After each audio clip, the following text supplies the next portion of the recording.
Minimum enclosure sizes keep getting bigger and bigger, and with that, the 50-gallon enclosure is going to get much more popular, and these are the 5 best reptiles that you can keep in one for their entire life.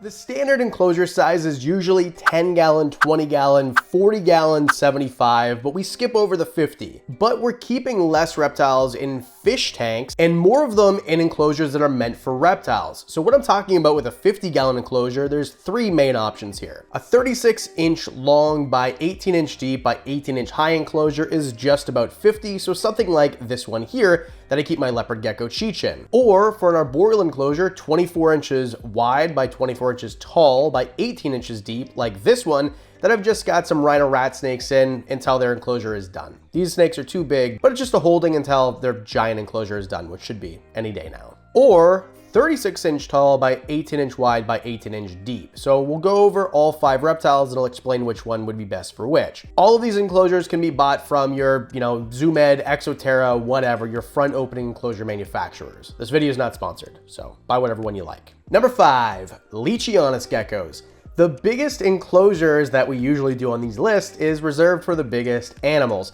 Now, Luchianis geckos are geckos, so they're not huge animals by any means, but they are the biggest gecko in the entire world. Now, this is hotly debated. Tokay geckos would give them a run for their money, but Luchianis geckos in length and girth and, of course, weight generally are considered the biggest. They're from New Caledonia. They're not as flashy as a tokay gecko, but generally they make much better pets because they are much more placid. I've got 2, Dave and Diane. Last week we did a whole video about the updates here. It's my favorite video I've made this year, so give it a watch if you want to, it's right here. But in that video I'm talking about how we're breeding these guys and we finally got our first set of eggs from Luchianis geckos, which they lay 2 at a time. And then every 2 or 3 weeks, they lay another clutch and another clutch, up to 10 clutches a year. But these are arboreal animals, so if you wanted to keep one in an enclosure, I recommend to do the 36-inch tall or the 24-inch tall that's 24-inch wide. Either one is gonna be big enough for one Luchianis gecko. If you want a pair, maybe a 90-gallon enclosure or something like that. Kind of like when I have my red-eyed tree frogs in here, 36-inch long. The diet is really easy with these animals too. It's a powdered diet and insects. So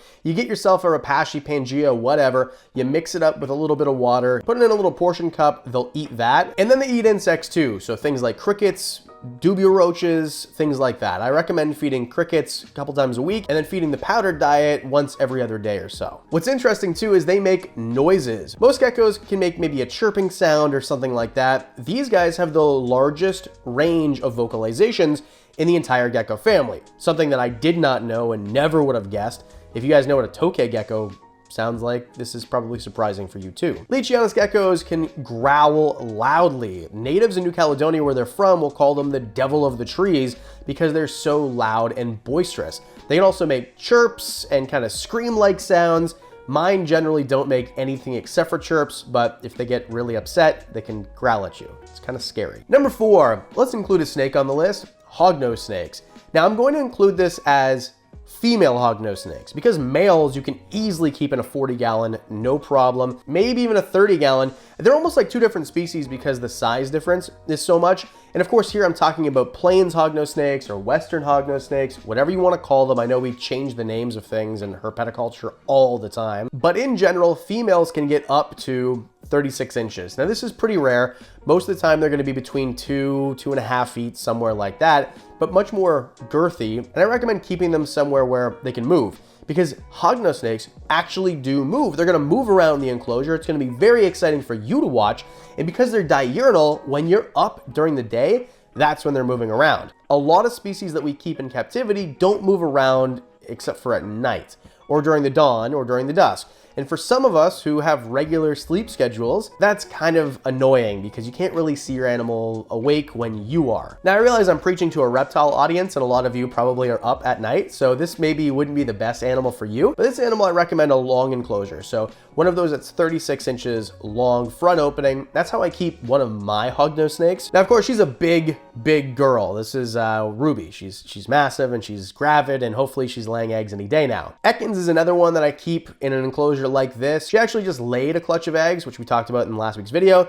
I'm really excited for them to hatch. I can't wait to have them available. One thing you might not know is they have a keeled scale. So their scale is very unique and then it has a ridge on the top of it. They have that upturned snout, which is used for digging. I wouldn't call them fully fossorial by any means, but they're gonna dig quite a bit. So give them a little bit of substrate for them to use as a digging medium, let's say. If you want more information all about hognose, I've done several videos all about them. Oh, and they're great eaters, by the way. When they're babies, it's kind of a challenge, but as they get older, they eat like crazy. So great for people who don't want to have, mice go to waste. What's also great about 50-gallon enclosures is we're breaking the bad habit of keeping animals in too small of enclosures.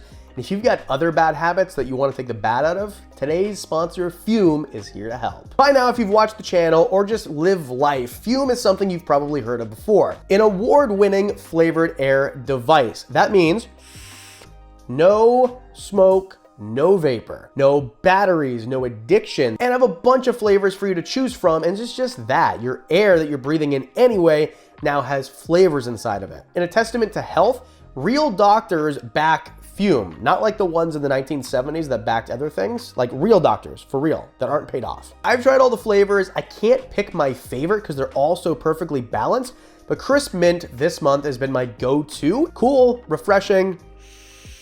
It just feels good. And also there's nothing going into your lungs besides regular air. The flavors of the cores are fantastic. That's all it is, by the way, is just a core inside.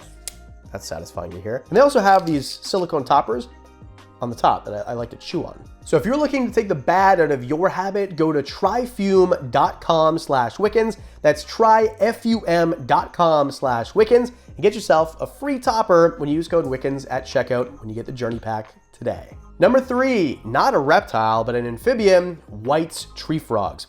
There are so many tree frogs that you could put in a enclosure that is arboreal and 50 gallons or approximately that size. In most of them, you can keep more than one, and White's tree frogs are no different. I've had White's tree frogs. I've had them in a bunch of different enclosures, including I've had 3 of them in a 50-gallon enclosure. Now, we change all the time, right? And keep in mind, some people in the comments are gonna, oof, oh, this guy doesn't know. Like, where do we get the size recommendations of where to keep animals? Well, from experience, there's no magic number. There's no way to put a perfect number on it. And as I've done these videos, my information has changed and my opinion has changed. My opinion on White's tree frogs used to be you could keep, 3 or 4 in a 50. I would recommend keeping 2, maybe 3, but it depends because they're an arboreal species, so they're gonna have that 36-inch tall, or I prefer a 24, 18 deep, and that's what I've kept 3 of mine in. And I think that was perfect. I've watched them, I had them for years, they did fantastic, there was no issues. Now they do make a mess, so make sure that they have a cleanup crew in their enclosure. I recommend a bioactive enclosure with a lot of plants and climbing opportunities, but they're a big frog. This is one of the biggest tree frogs in the entire world. They're from Australia, New Guinea, parts of Indonesia. They make fantastic pets, but keep in mind if you get one and it's a male, they're gonna be loud. Man, these things are loud. They sound like a dog barking more than a frog chirping. I personally no longer have White's tree frogs simply because I made a trade for some Terribilis. The big jungle enclosure behind me, it used to be an Indonesian theme, so it made sense to have them, but now it's a Central America theme. I like it better. If you don't know the whole story, the reticulated pythons destroyed it. So I put an emerald tree boa in there, and now I have dart frogs and smaller tree frogs instead. So they're great. I actually do miss them, but if you want a tree frog that is a lot quieter, pick basically anything else. Well, maybe not glass frogs. My friend at Reptiles there, Dion, he's told me his glass frogs are not quiet. Number 2, leopard geckos. This one's weird because when I first started making videos, we were still at the, hey, let's keep them in 10-gallon enclosure phase. Then it was 20 pretty commonly. Then it was 40-gallon, they need 40 gallons.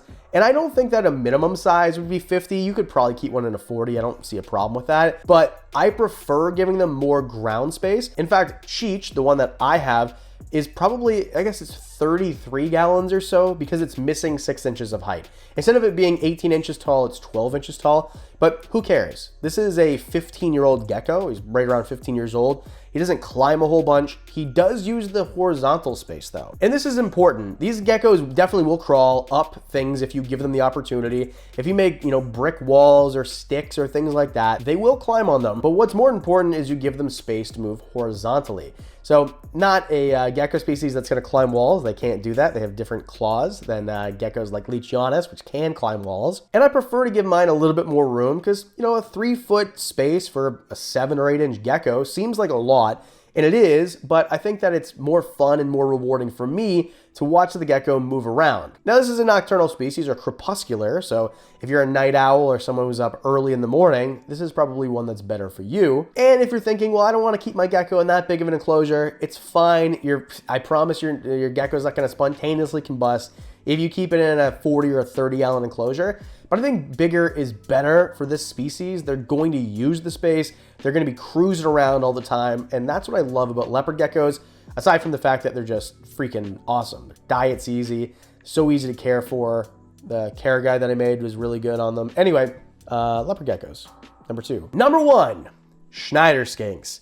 Now, Schneider Skinks, if you keep a pair, for sure go 4-foot enclosure. Go 120 gallons, or it doesn't really matter for height. They're not going to climb that much. But if you want to keep one, 36-inch enclosure all day long, no problem. In fact, I keep mine in one that's a little bit shorter, but the plan is to put them in a 2-foot tall enclosure because they do climb quite a bit. So as I've studied them, which is really necessary because there's really not a lot of information on them. They're an animal that nobody's really breeding in captivity. Most of them are wild caught, which normally I recommend against, but these guys do really well, and we're not depleting them to the point where they're endangered or anything like that. Of course, get one captive bred if you can, but the point is, there's not really care guides like there's with leopard geckos that have been around forever and ever. We're studying these kind of on the fly. And what I've noticed is they are mostly fossorial, or that's how they act, their behavior. The way that I set them up, hot basking spot, UVB light, just as recommended. Where they're from, that's kind of what you're gonna see is very hot basking spots and lots of light. And then when they don't spend time underneath the substrate, they're gonna be basking themselves, usually on a flat rock. And the climbing opportunities that I've given them, they've used a little bit. So I would like to experiment and see how they do with bigger and better climbing opportunities. And that's why we're gonna put them in a 4x2x2 or 120 gallon enclosure. But for just one, a 50 gallon is perfectly fine, horizontal of course, not a vertical one. They're gonna use the space. They're not big skinks by any means, and they're super placid. I've been talking about these guys for years and I'm obsessed with them. I think they're freaking amazing. It's just, you know, not a lot of people know about them or have them. And the orange coloration, I just don't see how people don't love these things. In terms of skinks, this is probably the easiest one that I could think of to handle and to care for, and I will continue preaching about Schneider Skinks because they're freaking awesome. With that, if you don't mind, please hit the like and subscribe button. Free for you. Patreon, you guys get videos early, discounts on merch, all that and more for as little as $1 a month. And because I do videos Mondays and Thursdays, that means I'll see you in the next one.